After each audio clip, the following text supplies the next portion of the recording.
Where are you from? Liverpool. Oh, The UK. The Beatles. Yeah, the Beatles, exactly. The Beatles. You call me the fifth Beatle.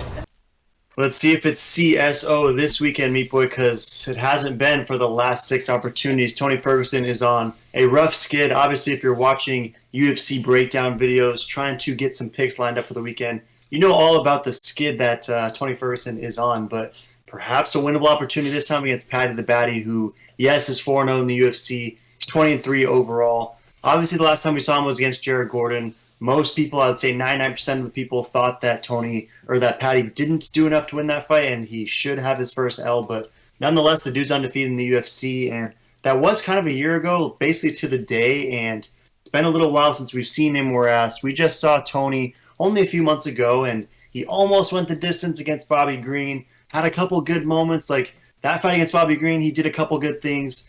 During one round against Nate Diaz, he did some good things. That first round against Michael Chandler, he won, was doing good things. So sometimes you see a little bit of a glimpse of the old Tony, but he's definitely slower out there. He's definitely a little bit different version of himself than what we got used to when he was on that double-digit fight win streak. So in this one, Paddy, I feel like, is a guy who we don't quite know yet how good he is. Is he good enough to take out an always game, always legend Tony Ferguson, who is obviously on the downtrend of his career? Or is Paddy, even at this point in his career, still not able to take out Tony? Who are you taking?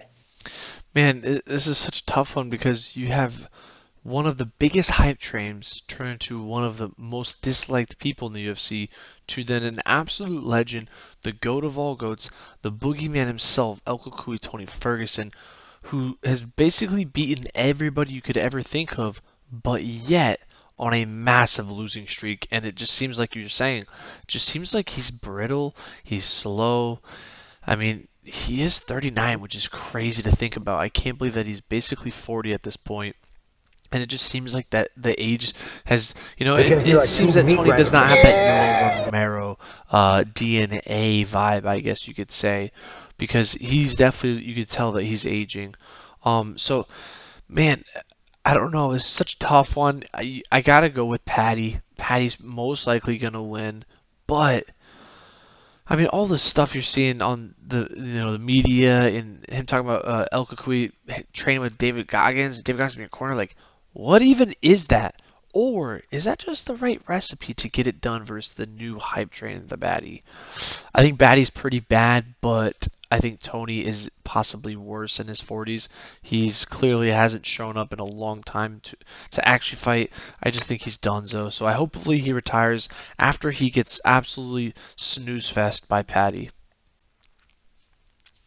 Yeah, good stuff. He is the Baddy, so it's like I'm just very curious to see how good Paddy is. Like, is he able to take out a near 40-year-old version of Tony, or is Tony, even at this point, going to find a way to string together 3 rounds? Because he's having some good moments here and there, but he's just not able to put it all together in a complete contest. At least he hasn't been in the last 3 or 4 for sure. And the odds kind of reflect that sentiment, and yours precisely. Plus 250 is El Cucuy. Minus 310 is Paddy Pimblett. You mentioned David Goggins. For me, I'm curious because Goggins seems like this guy who's going to push you to your mental and physical brink and really force you to bring the dog out of you. But Tony's always really had that dog in him. Like, it's not like Tony's going out there and quitting. It just seems like his body is kind of failing him a little bit, and he's just slower and less athletic than when he used to be. So do you think that the training and the puking and all of this mental focus, high-intensity Goggins work is going to be productive for Tony? You said maybe that's the recipe. What do you think? Is it a recipe, or is it a recipe for disaster?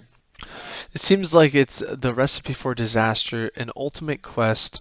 But, man, I just don't see how anything that David Goggins had him do for throwing up and working out, throwing up, is going to help Tony become a better fighter.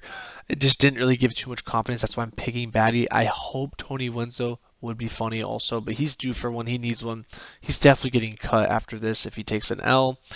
But yeah, I just don't see any realm where he's leveled up from his last 3 fights. Like, it just doesn't make any sense on how he could with David Goggins.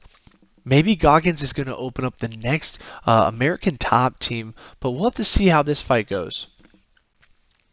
Yeah, it's a good point. I mean, perhaps David Goggins is the next Faraz Sahabi, or maybe he's the next Josh Fabia. we'll see on Saturday, I suppose. But Tapology's pretty bullish on Paddy, 66% rolling with the baddie, 34% going with Tony, and there's a lot of copper for that Paddy sub. Do you see a world where Paddy picks up a finish in this one? Because for me, I watched both guys' media today, and I'm not really convinced by the mental fortitude of either of these men currently. So I think that we're going to see kind of a snooze fest. I really think this fight's going to be very exciting in the build-up, but then will ultimately under-deliver, similar to Black Beast versus Francis. I just think that we're going to have two guys that are questioning themselves in there. So I think that this fight goes the distance. I'm taking Paddy by decision, but I think it's a snoozer. 66% though, again, going with Paddy and a lot of copper. Any chance he gets a sub? I don't know, man.